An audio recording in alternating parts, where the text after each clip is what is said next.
Hello kids, you're welcome to Kitty Small Tale TV. Today, we will take you back to a beautiful village, peaceful, kind, and full of love.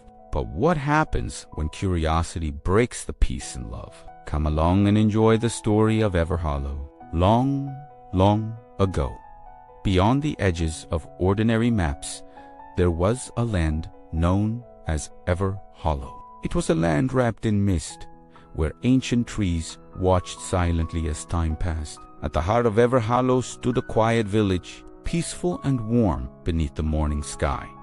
But when night approached, the village became something else entirely. Shadows stretched longer than they should, and the wind carried whispers no one could explain. At the far end of the village stood an old stone house.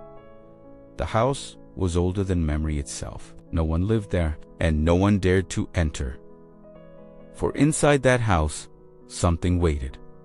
On a cracked wooden table stood a single black candle, dark and untouched. It was not burning, and it should have stayed that way. The elders of Everhollow told the story of the candle to every new generation. They spoke of it in hushed voices, as if the walls themselves could hear. The candle does not burn wax. It burns truth and fear. They said the candle was not like any other flame.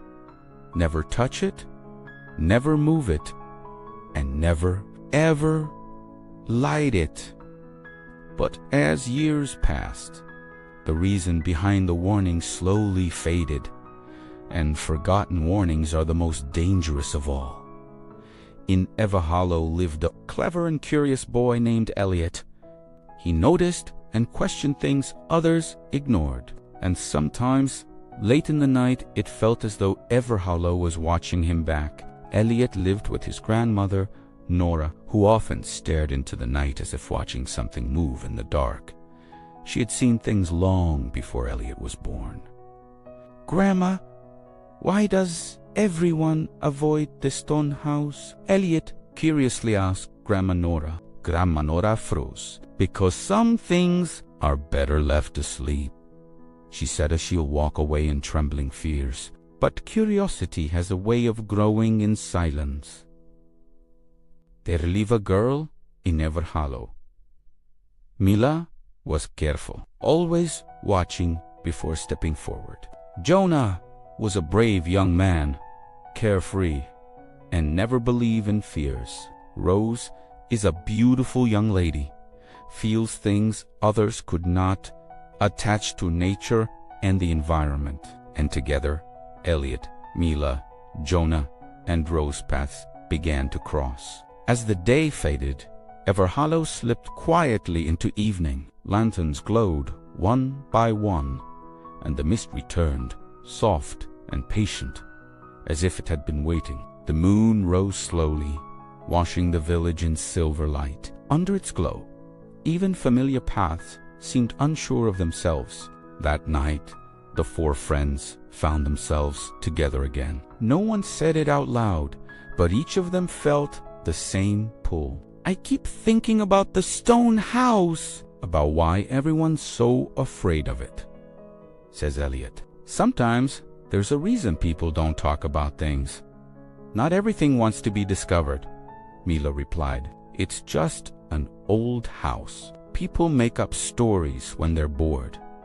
Jonah says, "I don't know why, but it feels like something there is listening." Rose added. No one laughed.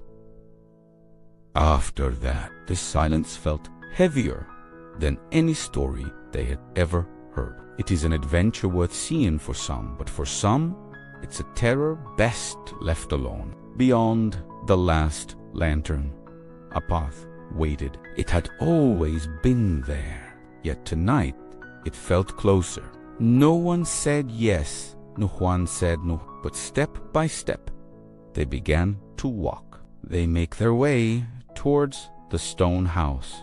The path stopped at the edge of the trees. The forest looked dark and very quiet, but the stone house is nowhere. Between the trees, the stone house appeared. From far away, it looked small, but as they got closer, It felt scary. The house stood very still, that it made no sound at all, like it had been waiting for a long, long time. The children stopped in front of the door. No, Juan moved. No, everyone felt nervous. We can still turn around. No one said we had to do this. Mila uttered. If we came this far, we should at least take a look. Don't you all wish to see what is inside? Jonah said. It doesn't feel empty. Now I'm curious to see what is inside this wall. Why is everyone scared of it? Rose replied. But as they all keep looking at each other, the door answered for them. With a sound like an old breath, it opened on its own. Dust floated in the air as they stepped inside. The house felt cold and empty, like no one had been there for years. Then something strange happened. The shadows on the walls began to move, even though no one was moving. And this gets the kids really scared. The room was very quiet, so quiet that the children could hear their own breathing. It felt like the house was holding its breath, waiting. Then a soft sound echoed through the room. Not loud, not clear, just enough to make their hearts beat faster. Did you hear that? It sounded like someone moving. Elliot whispers. I don't like this place. It feels haunted, like there are ghosts everywhere. Rose silently said, it's just an old house. Nothing can hurt us, right? Jonah, trying to be brave, but sounds nervous. The shadows, they're moving on their own. Mila noticed the shadows moving on the wall. The lantern shook. The light danced, and the shadows grew longer, longer than they should be. It felt like the house was awake, like it was watching the children, listening to every step, every whisper. They stayed close. No one wanted to be alone, not in a place like this. And then they saw it. A doorway darker than the shadows around it, leading deeper inside the house. The doorway stood quietly at the far end of the room. It didn't move. It didn't make a sound. But somehow it felt like it was calling them. Slowly, the children moved forward. Their feet touched the cold stone floor. Each step felt scary, but they kept going together. Elliot didn't know why, but his heart was beating faster. Something deep inside told him this place was important. Rose wanted to turn back. Every part of her felt scared, but she stayed because she didn't want to be alone. Jonah swallowed hard. He told himself he wasn't afraid, even though his hands felt tight and cold. Rose noticed something strange. The air felt thicker, as if the house itself was changing. Beyond the doorway was another room, bigger, darker, and much quieter than the first. In the middle of the room stood a table, old, broken, and very still. There was something on the table. At first, they couldn't tell what it was, only that it didn't belong. Then they saw it, a single black candle. It wasn't burning, and somehow it felt like it never should. The room was much bigger than they expected. Broken chairs sat in strange places, like someone had left in a hurry. The children stood close together. No one wanted to be the first to speak. Elliot looked around carefully. Every corner felt like it was hiding something. The shadows on the walls seemed to stretch and move. Elliot swallowed hard, but he didn't step back. Rose held onto her dress tightly. Her heart was beating fast. She wanted to run, but she also wanted to know the truth. Something deep inside the room was calling to her. Mila stopped and listened. At first, she heard nothing. Then she heard a sound. It wasn't loud, but it felt important. Jonah took a small step forward. He wanted to be brave. He wanted to protect his friends. Even though he was scared, he kept moving across the room.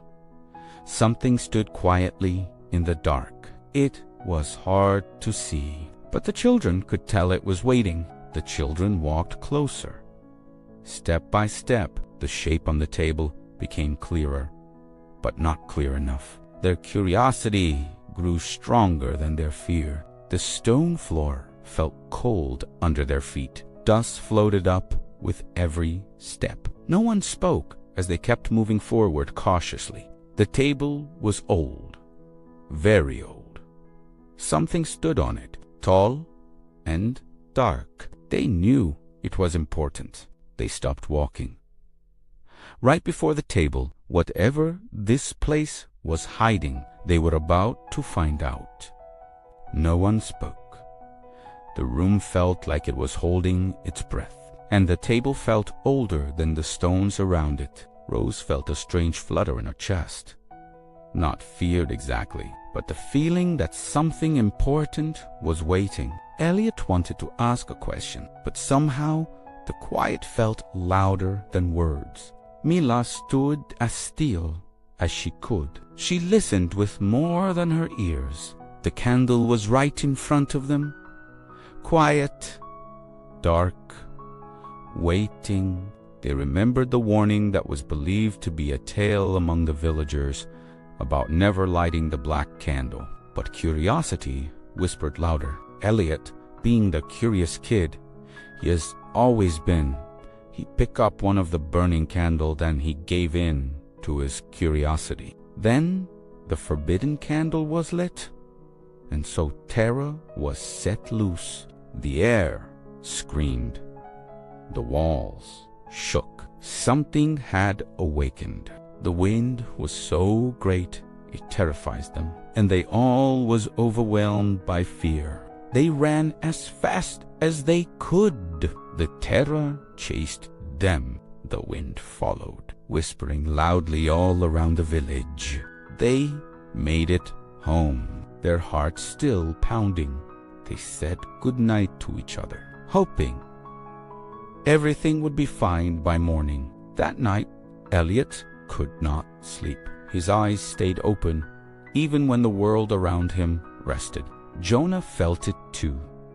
Something was wrong, even though nothing had happened yet. Rose's heart beat a little faster than usual. The night felt different, quieter than it should be. Mila watched the village from her window.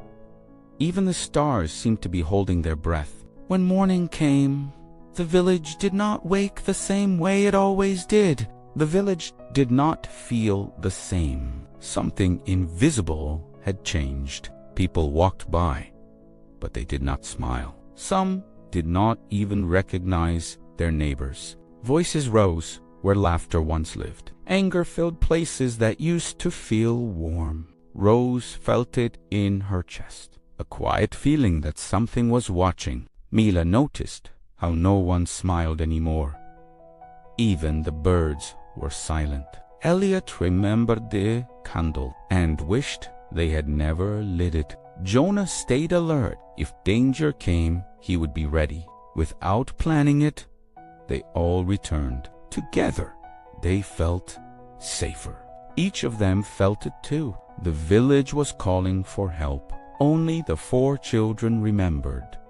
And suddenly, they understood what has went wrong.